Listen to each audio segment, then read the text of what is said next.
Alright, I made like 4 or 5 videos last night. Well, I went to bed at like 4:30 this morning, 5 o'clock this morning, something like that. A 15-minute video here takes 45 minutes to download, so I end up spending a lot of time waiting on downloads. As a result, I probably should have focused on Natalie's and Tim Beeson's, which I didn't. However, that's not what this video is about. That's just explaining why there is such slow progress with this. This video is about people who admitted that they screwed up. And no, this one isn't about me. Yes, I do screw up, and yes, I admit it. Matter of fact, a lot of people say, Sean, you never admit when you did anything wrong. And often in the same paragraph, they'll spout out shit that I admitted that I did wrong. Bright, right? So, there's people who admitted that they screwed up, and I respect them more than I respect these so-called Christians. Deny it, deny it, deny it. You guys watch Shaggy too much. It wasn't me, right? Wasn't me. Well, there's one of the great many Amandas that I know admitted that she screwed up, or that she was wrong. I respect that. Rand Ingersoll, same thing. She admitted that she screwed up. I respect that. James, yeah, he admitted that he did wrong. I respect that. How can I not? Although, by his version of the story, I don't really think that he did anything wrong. It all depends on who you believe, I guess. But that's the thing, is that there are lots of people who screwed up. A fucking shit ton. I'm not the only one. You know, Miss Peaches, that's Kayla Trujillo, she admitted that she screwed up several times. There are people who fucked up big, real big, that admitted that they were wrong. Mariah Johnson from Boulder admitted that she was wrong. I can totally fucking respect that. My Aunt Mary even admitted that she was wrong. My Aunt Mary, when she and I were talking about the whole situation at my dad's house, she said, you know, that's just the way he was raised. You know, his dad screamed at him. Our mom screamed at him. I mean, that's just how Brian is. Brian is my dad's name, for those of you that don't know. The problem I have with my dad is that my dad doesn't admit when he's wrong. Doesn't admit when he screwed up. It's always everybody else's fault.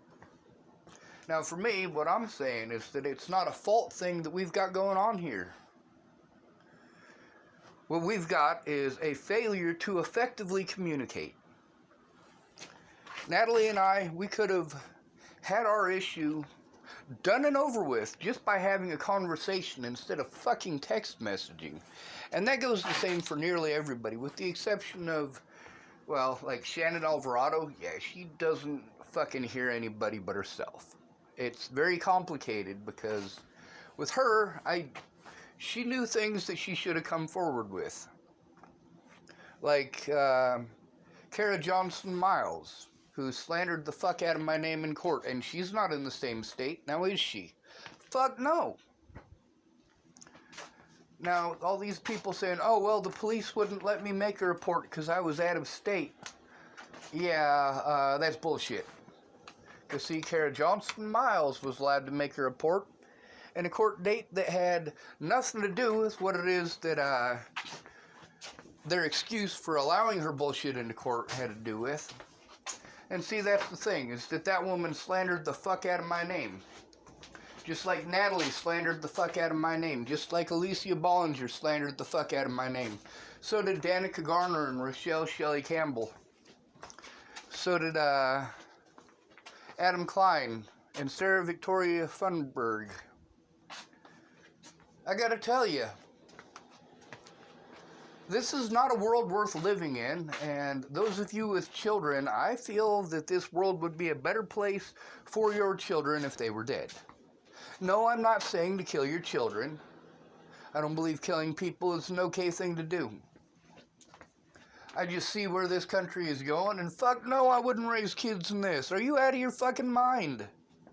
Are you out of your fucking mind? I should probably make a video on men's rights, but those really don't exist. So you guys want to blame men for the shitty ones.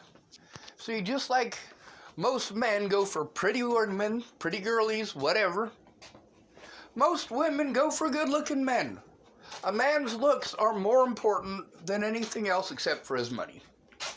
If we lived in a perfect world, all of you women out there could have a good-looking Brad Pitt type who's got the looks and got the money, both. That would be great, wouldn't it? That's not the world we live in. But then you have this good-looking dude who thinks that you owe him because he's good-looking. And yeah, he's probably screwing around on you because he can. He's probably going to beat on you. And when he beats on you, you want him to come back because he's good-looking. You also get jealous when after he beats on you and you leave, or he kicks you out, he finds somebody else almost immediately. And then you're jealous. Why the fuck are you jealous? He just beat the fucking hell out of you. And then you're gonna go blaming men. Well, excuse me, but who the fuck is it that hit you? What is that man's name in specific? And then you're gonna continue talking trash about men after that dude takes you back? Why the hell are you back with him? You are rewarding the dude who is your reason for hating men, but you're still talking shit about men. No, the dude who fucked you over has a name in specific. A lot of people fucked me over in the last 3 years. Now, that's not to say I wasn't fucked over before. Most of my life has been a series of getting fucked over because I didn't have family.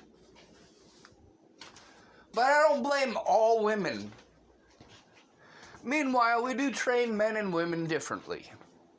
A woman is allowed to destroy a man's life with slander, and men will do terrible things to an innocent man over that slander. At that point, that slander has become criminal. What Natalie and Alicia Bollinger and Maddie Boa had to say, their slander, when it resulted in me being physically assaulted, when it resulted in me not being able to go see my loved ones, it became criminal. Meanwhile, because I have a penis, I am expected to man up. Because I have a penis, I'm not allowed to be disabled. Because I am intelligent, I am expected to magically come up with things out of nowhere. Like, oh yeah, Sean, you have an IQ that's higher than that of a fucking stump. So you should be able to think, oh, I need $1,000. And boom, there's $1,000 sitting right there. Oh my God, that is not how it fucking works, you moron. That's how it works for pretty people. Yes, I have seen men abuse women in such horrible fashions. They have nothing to do with beatings. I have seen good-looking men go out with fat, ugly women, and you don't like either one of those words, do you? But here's the reality of the situation. A good-looking man will abuse the fuck out of you financially. Same as a good-looking woman will abuse you financially. And in their heads, they are owed this. Joshua Hebert, I have seen him do this to multiple women. There was a woman named Renee in Boulder. She owned an apartment complex there. And by the time Joshua Hebert was done with her, she was homeless. Imagine that. That is how much she wanted male attention. That's how much she wanted to be loved. And he fucked her over. But you know what? Joshua Bear also admits it. He admits what he did was wrong, and you know what? There's a statute of limitations, and it's over. Renee cannot take him to court over what he did. It's been too long.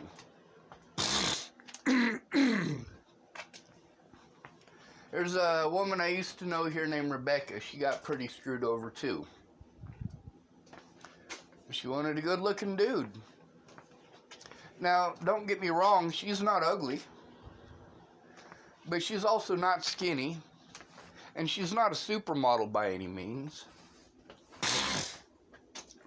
So basically, when it comes to relationships, I hear her saying the same things I hear men saying. About how she gets screwed over and she's tired of being people's 4th, 5th, 6th, 8th, or 10th option.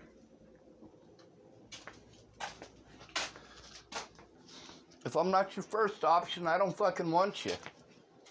And that was how I was in nearly every situation where I was attracted to somebody. If I'm not your first option, I'm not going to try.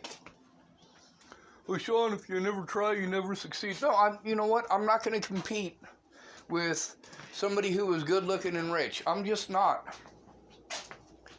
If those are your choices, a decent man or somebody like that, yeah. If you're going to go for that, go for that. Don't lead me on. Don't pretend like you're interested in me. But at the same time, when I say lead me on, in most situations, I'm not talking about a sexual relationship or a physical relationship. I'm not talking about a boyfriend-girlfriend thing. When I say you're leading me on, let's say I have 3 weeks to get a statement from you so that I can take it to court.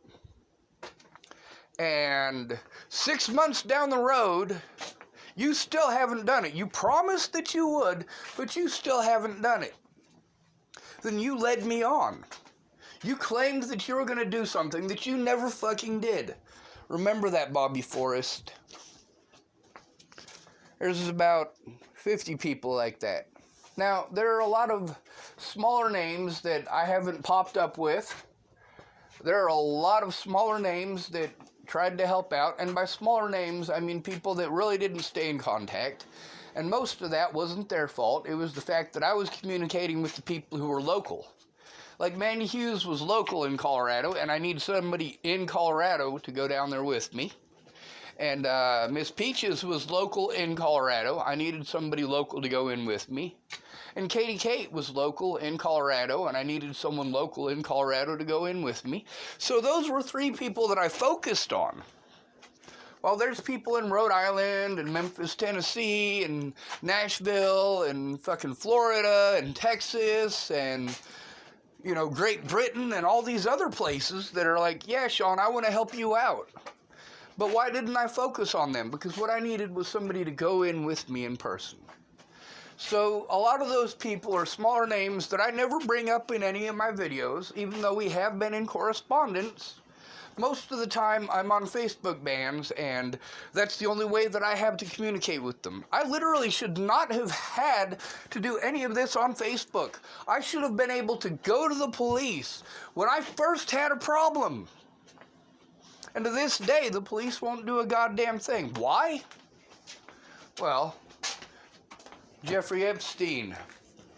Most of these cops are fucking lazy pieces of shit. But also, they give a shit about pretty more than actual facts as well. I really think that I should be fighting, not just for homeless rights, but I need to fight for white men's rights. And that is fucked up. I've spent most of my adult life standing up for the gay community and for minority communities. And minorities in specific have been a major issue in my life. A lot of the people who I had problems with growing up, I had problems with them because they didn't like the fact that I was white and I was in the system with them. So, I mean, you know, there's gonna be issues. But I still stand up for minorities as an adult. I stand up for women's rights as an adult. And it's not just gay people. I got lots of friends who are cross-dressers. They're not gay. They're still straight. They just wear different clothes than what your gender-biased says that they have to wear. And yes, I stick up for them too. I stick up for a lot of people. I might have even stuck up for you. Now we got immigrants who are going through some fucked up shit. And we got all sorts of Americans pissed off because these immigrants and their children are going through this shit. But if you're a white, native-born American male and this shit happens to you, nobody gives a fuck. Oh, you're white, so you're privileged. Yeah, you go ahead and tell that to somebody sitting in a prison block.